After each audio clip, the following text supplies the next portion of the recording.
Hi, this is Life with NC and welcome to my channel. Be sure to hit the like button and subscribe. This is a little bit of the Mecklenburg International Fashion Week Love Fest. So good evening, everyone, and welcome to Love Fest, where we create a conversation about mental health.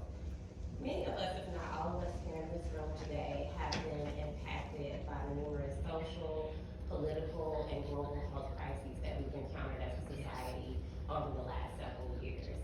An unfortunate consequence of this has been a significant increase in suicidal ideation, suicide attempts, and unfortunately successful completions, namely amongst children and adolescents. I was looking at a survey that was conducted by the CDC that revealed that 54% of people who die by suicide have an unknown mental health condition. Pretty high. So, with my line of work as a clinical psychologist, I've learned that this unsettling trend is largely accounted for by people not being equipped with the skills, the resources, or the emotional language needed to secure help during our times of need. So with that being coupled with the stigma associated with vulnerability that is oftentimes very prominent in underserved minority communities, we have a really big issue that we need to address. And not only is suicide an issue, but this lack of access to resources has also contributed to a concurrent rise, in homicide rates in our community as well. So with that being said, we all here have a role to play in terms of being able to facilitate meaningful changes within our community, such as by coming out tonight and supporting this event. We're all doing our parts in that. So thank you guys so much for coming out and for supporting my auntie and all of her awesome efforts. And I hope that you all have a wonderful evening tonight. Thank you.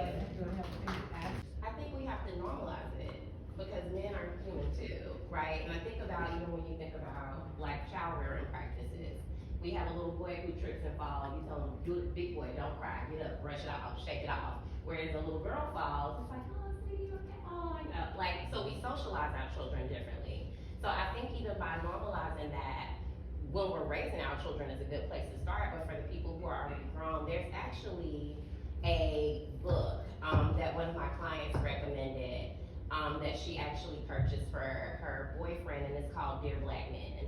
And it's basically a journal apologizing for not providing that space to have you or allow you to be vulnerable, or to vilify you for crying, or, you know, having emotions. We all have emotions. And so that, she did say, was a really helpful tool for her and her partner in terms of her being able to still be the strong woman that she is, but also respect him as the man that he is while providing that safe outlet in that space. So I think whether it be with your spouse or with your children, I think a big part of that comes from us having to normalize the fact that men have feelings too. And it takes a very strong man actually to come out with this type of environment and say, like, I need help with something. So really being able to say that, to me, is more so reflective of strength than a weakness a lot of times. So I think just like normalizing it and being mindful of the fact that, you know, you guys have feelings too, and it's important to be able to communicate those.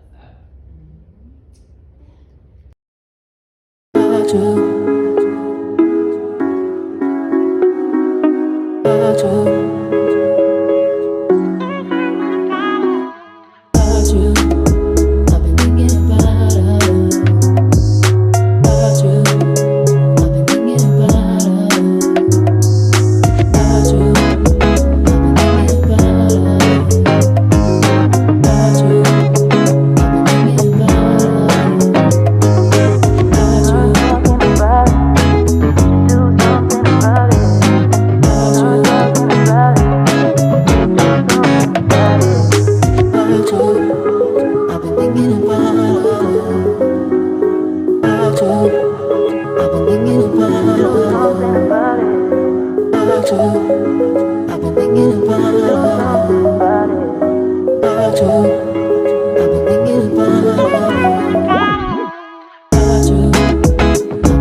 This is my auntie Laura, CEO and founder of Mecklenburg International Fashion. Thanks for watching. Don't forget to like, comment, and share.